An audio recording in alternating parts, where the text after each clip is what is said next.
অন্তর্বর্তী সরকারের প্রধান উপদেষ্টা ডক্টর মোহাম্মদ ইউনূসের সঙ্গে সংলাপে বসেছে বিভিন্ন রাজনৈতিক দল। রাষ্ট্রীয় অতিথি ভবন যমুনায় এক এক করে বিভিন্ন দল সংলাপে বসছে। বিকেলে প্রধান উপদেষ্টার সঙ্গে সংলাপ করে খেলাফতে মজলিস। সব ক্ষমতার উৎস আল্লাহ, এটি সংবিধানে প্রতিস্থাপন করার দাবি জানান খেলাফতে মজলিসের মহাসচিব মামুনুল হক। এছাড়া দ্বিকক্ষ বিশিষ্ট সংসদের প্রস্তাব দেন তিনি। সংলাপে বসে জামিয়াতুল ওলামা রাষ্ট্রের সব ক্ষেত্রে সংস্কারের পাশাপাশি দলের নেতাকর্মীদের নামে দায়ের করা সব মামলা দ্রুত তুলে নিতে বলেন দলটির মহাসচিব। এছাড়াও বাংলাদেশ খেলাফত মজলিস, খেলাফত আন্দোলন, ইসলামী আন্দোলন বাংলাদেশ সহ বিভিন্ন ইসলামী দল যোগ দেয় সংলাপে।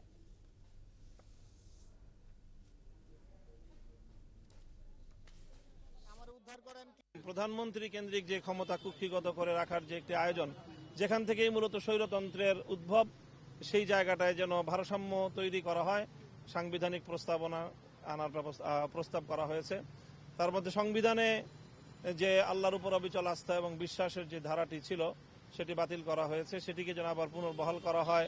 একটা নির্ভরযোগ্য প্রশ্নবিদ্ধ ছাড়া কমিশন গঠনের মাধ্যমে এই অন্যায়কারীদের চিহ্নিত করে তাদের শাস্তির ব্যবস্থা করা এবং সুন্দরভাবে প্রশাসন সহ আইন শৃঙ্খলা রক্ষা বাহিনী সহ সর্বত্র দেশ সুন্দর পরিচালনার ব্যাপারে, সেখানে ঢেলে সাজার ব্যাপারে আমরা তাদেরকে পরামর্শ দিয়েছি।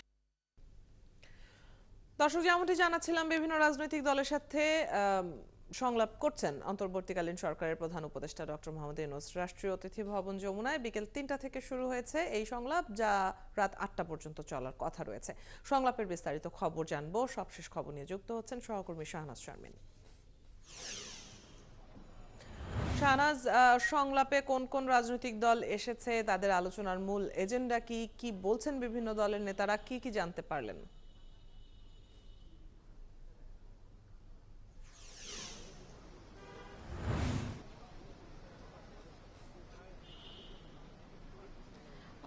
বিকেল ৩টা থেকে প্রধান উপদেষ্টার বাসভবন যমুনায় এই সংলাপ শুরু হয় এবং সংলাপ ৩টা থেকে শুরু হয়েছে। প্রথমে ইসলামী এবং দলগুলো ৭টি দল যুক্ত হয় এই সংলাপে এবং তারা বেরিয়ে এসে বেশ কিছু কথা বলেছেন।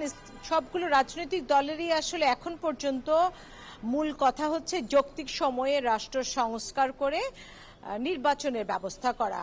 সেই নির্বাচনের পদ্ধতি কিংবা সংসদীয় পদ্ধতি কি কি হতে পারে সেই বিষয়ে তারা নানা ধরনের মতামত দিয়েছেন, তারা সংস্কারের প্রস্তাব দিয়েছে। এই মুহূর্তে গণফোরাম ভিতরে ঢুকেছেন ডক্টর কামাল হোসেনের নেতৃত্বে 7 সদস্য বিশিষ্ট একটি দল এবং সর্বশেষ জাতীয় পার্টি জিএম কাদের তার নেতৃত্বে দলটি সর্বশেষ সংলাপে অংশগ্রহণ করবেন এবং তারপর রাত 8টায় প্রধান উপদেষ্টার প্রেস সেক্রেটারি একটি ব্রিফিং করবেন। আমরা প্রথমে যদি ইসলামী দলগুলো বেরিয়ে এসে যেই ব্রিফিং করেছেন যাদের সাথে, মানে সাংবাদিকদের সাথে, সেখানে আসলে তারাও বলেছেন রাষ্ট্র সংস্কারের পাশাপাশি নির্বাচনের পাশাপাশি তাদের নামে যেই মামলাগুলো আছে সেই মামলাগুলো তুলে নেওয়ার কথা বলেছেন।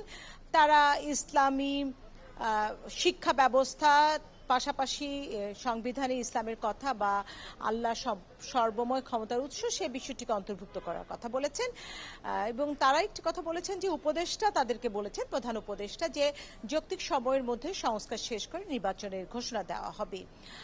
রাজনৈতিক যে দলগুলো এরপর প্রবেশ করেন তারা আসলে বেরিয়ে এসে বেশ কয়েকটি কথা বলছেন। দ্বিকক্ষ বিশিষ্ট সংসদের কথা বলেছেন। তারা বলেছেন যে যৌক্তিক সময় এবং যত দ্রুত সম্ভব স্থানীয় থেকে জাতীয় পর্যায় পর্যন্ত নির্বাচনের তারিখ ঘোষণার দাবি জানিয়েছেন এবং প্রায় প্রত্যেকটি দলই একটি কথা বলেছেন যে ছাত্র আন্দোলনে যারা নিহত হয়েছেন, তাদেরকে যারা হত্যা করেছে, এই হত্যার সাথে জড়িত তাদের সকলেরই যেন বিচার করা হয় এবং এদেশ থেকে যেন গুমের সংস্কৃতি মানে চলে যায় এবং গুমের শিকার যার যে পরিবার হয়েছে, যারা হয়েছে, তাদের এই পেছনে যারা কুশীলব ছিল তাদেরও যেন সামনে এনে বিচার করা হয়। কেউ কেউ বলেছেন যে প্রশাসনে যারা অবসর নিচ্ছেন কিংবা তাদেরকে অব্যাহতি দেওয়া হচ্ছে বা তাদেরকে জোরপূর্বক অবসর পাঠানো হচ্ছে, এই সব কিছু না করে তাদেরকে আসলে আগে বিচারের আওতায় আনা দরকার। তারা যে অন্যায় কাজ করেছিলেন সেগুলো যেন তুলে ধরে তাদেরকে বিচারের আওতায় আনারও কথা বলা হচ্ছে।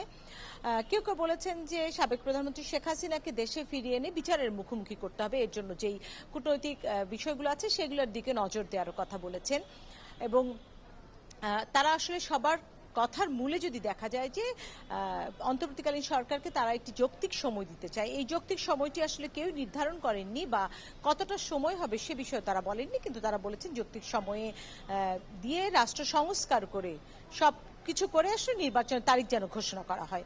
অদিতি, শাহনাজ, আপনি আছেন সেখানে, নিশ্চয়ই সবশেষ খবরগুলো আপনার মাধ্যমে আমরা পরবর্তীতেও দর্শকদেরকে জানাতে পারবো।